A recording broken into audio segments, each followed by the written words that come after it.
Greetings, true believers!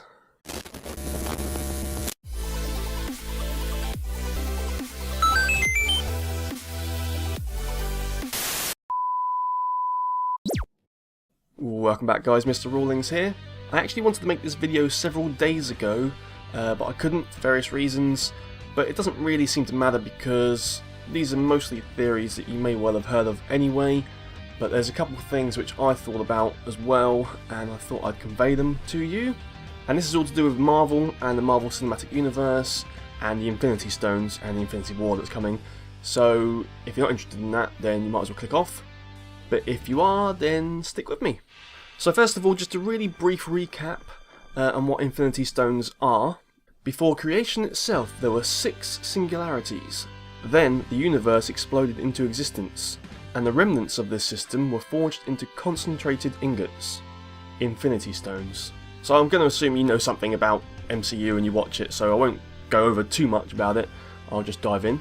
Basically, it's pretty much now been officially confirmed that the Time Stone is in Doctor Strange. People sort of knew this already, but it's been confirmed because they released a TV spot. Now, I've not been watching the TV spots because I just want to watch the movie now, which is out this month for me and November for US. But this one is labelled Time, and I will quickly watch it because, you know, it's the revealing of the Infinity Stone time, so let's take a look at it. So guys, this is Doctor Strange TV spot number 11, Time, play!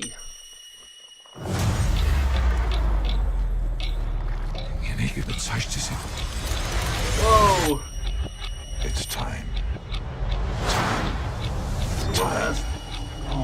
I'm smacking with me. Time.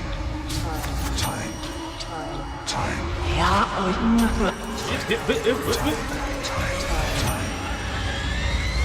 This is just the beginning. Hit our mouth. I'm assuming if you watch that backwards, you can hear, you know, those. They're probably saying something, little clues or whatever. I might go into that later. That was really cool. The movie looks awesome. It does look great. The only thing I didn't really like about that is the fact that when he was using the time, there was like a sound of a clock slowing down.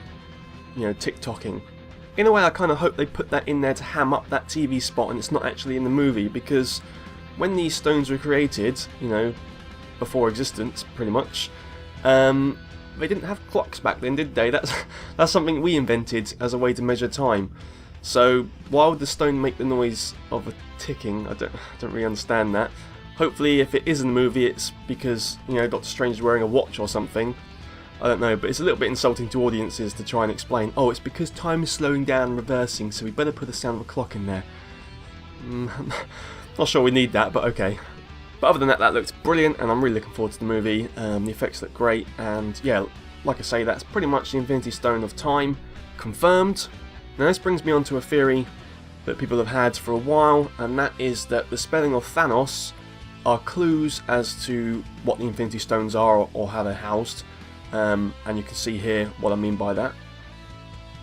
Now they've pretty much been bang on correct, they've all been right, and as you can see, N is for necklace, and because the stone is in the Eye of Agamotto, which is on the necklace, it sounds like the theory is correct, and these clues as to THANOS are right. Whether that was a fan theory or somewhat leaked, I don't know. Perhaps that was a leak. It sounds like something they would think about when they're trying to decide what they're going to do. It's like, oh, I know, we'll make them spell out something, and it seems a bit like that, and they've done it on purpose. That's what I think anyway. And it's cool because this is actually the right colour for the gem that they, or the stone, sorry I should say, because gems are the comics, the stone that they decided to use. Unlike the scepter, which was blue, wasn't it? But the stone inside was yellow, which just didn't make any sense at all, but, you know, whatever. In fact, the MCU colours of the stones are different to the comics counterpart, the gems in the comics. As you can see here, the MCU colours are at the bottom for the stones, and at the top of the comic ones. But different universes, they can do whatever they want. I've said that before in a previous theory, you know, they can do whatever they want because it's not Earth 616 or even a different Earth, it's Earth 199999, and they can change it if they want. So that leaves us with one stone yet to be revealed that we need to think about, and it has to happen before Avengers Infinity War. They were Infinity Wars Part 1 and Part 2, but now the first movie is just called Infinity War, and the sequel is unyet titled, and I'll talk about that a bit later. And the only movies that they could be in, between Doctor Strange and Infinity War, are Guardians of the Galaxy Volume 2, Spider-Man Homecoming, Thor Ragnarok, and Black Panther. Right off the bat, we can pretty much eliminate Spider-Man and Black Panther having anything to do with it. I just don't think they will. They're nice movies to have, and they may well tie into the Avengers and things like that, but I don't think we'll have an Infinity Stone in either of those. That leaves us with Guardians of the Galaxy Volume 2, which could well have a stone because it has had one before, of course, so it may well have it. But personally, my prediction is that the Soul Stone will be in Thor Ragnarok, or revealed there anyway. And this goes back quite a while ago because people already predicted that Heimdall is the person with that stone, because that's H on the missing, letter, that the missing stone on the letters is H, and they think it's Heimdall. So it makes a lot of sense that it could be in Thor Ragnarok, that we see the stone finally revealed, that yes, confirmed this is the Soul Stone. And if we look at Heimdall, we can see in the middle of his chest plate there is an orange stone. I will just say this wasn't in his original armour, it is later on that he's dressed like this, but all the same you can see the orange stone there. Now Heimdall, or the Watcher of Worlds, has an impressive skill where he can basically see all that's happening in all the 9 realms. But wait, he's only Asgardian! I know it's kind of like saying a Lamborghini is only a car, but you get what I'm trying to say. Basically, he's Asgardian, but for some reason he can see all what's going on in 9 realms. No other Asgardian can really do that. Of course, Odin and Thor are really powerful, but in general terms, most Asgardians are really strong and superpowered and stuff, but they can't see what's going on in all the realms. So it does seem strange that he was born that way. Well, if you look at his eyes, they're orange too, but if you look at other Asgardians' eyes, they're all normal, just like blue and brown or whatever, but his stand out as orange. What this says to me is that the Soul Stone, which could be the thing in his chest plate or whatever, is responsible for his power of being able to see throughout the 9 realms. And remember, they say that the eyes are the windows to the soul, so this could be another sort of in-joke or Easter egg where they've sat down and thought, well, what can we make the Soul Stone, that kind of thing. Well, the eyes, the windows of the soul, so we'll make his eyes be orange as well, and that will be a clue that he's to do with the Soul Stone, so that's what I imagine anyway. Or maybe actually Heimdall is the stone himself, or it's inside of him, because as I mentioned, the stone on his chest plate wasn't there like before. They could have put that in there as to throw us off, or as a hint as that's the stone, but I think Heimdall might actually be housing the stone himself. So he wasn't born with these powers, or if he was created as an entity around the stone to protect it, something like that.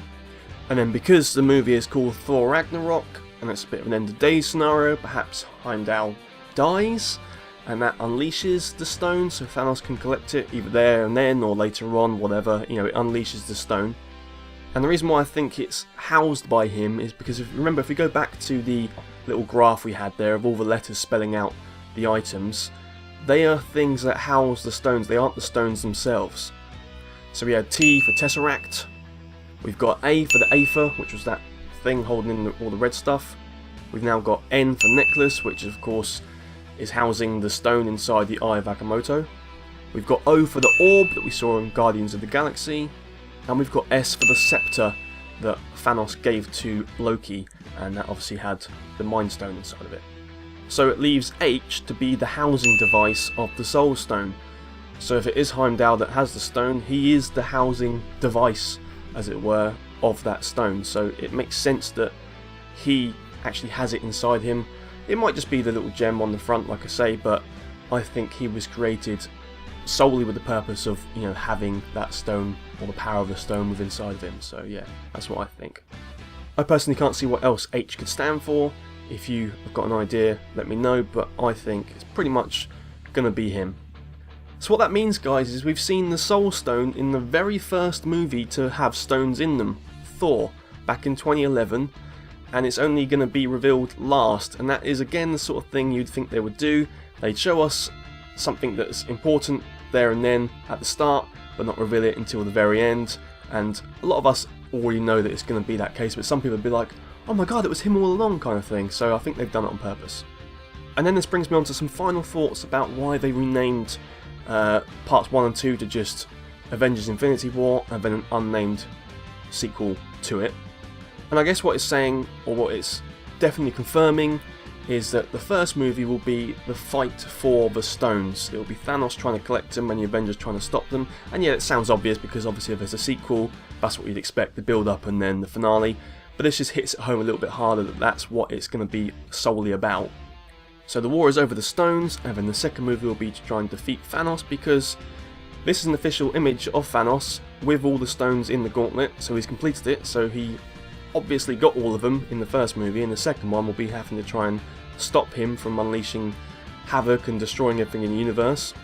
That image could just be a little tease that they did to fans, but I think he genuinely does get it, and that's what the second movie will be.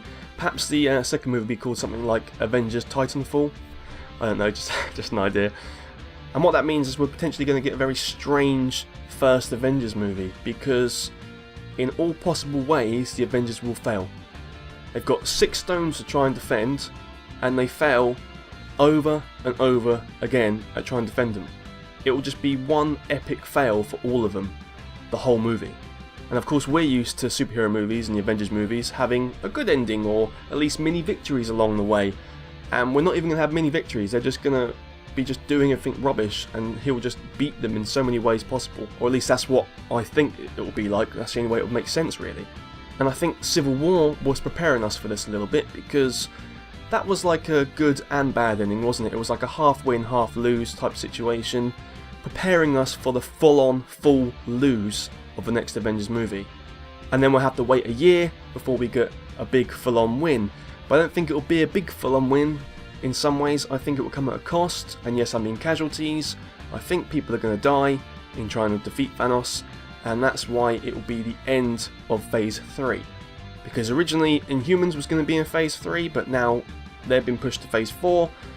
I think the way we know Marvel movies and how they have been, Phase 3 is going to end on a good but bad note, and it will be the end of what we know, setting us up for movies like Inhumans and, you know, more sort of solo movies going forward. It could be the end of what we know, is what I'm trying to say. That's not necessarily a bad thing, it just, you know, all things have to end, don't they? So I think the movie will be, like I say, a good but bad ending.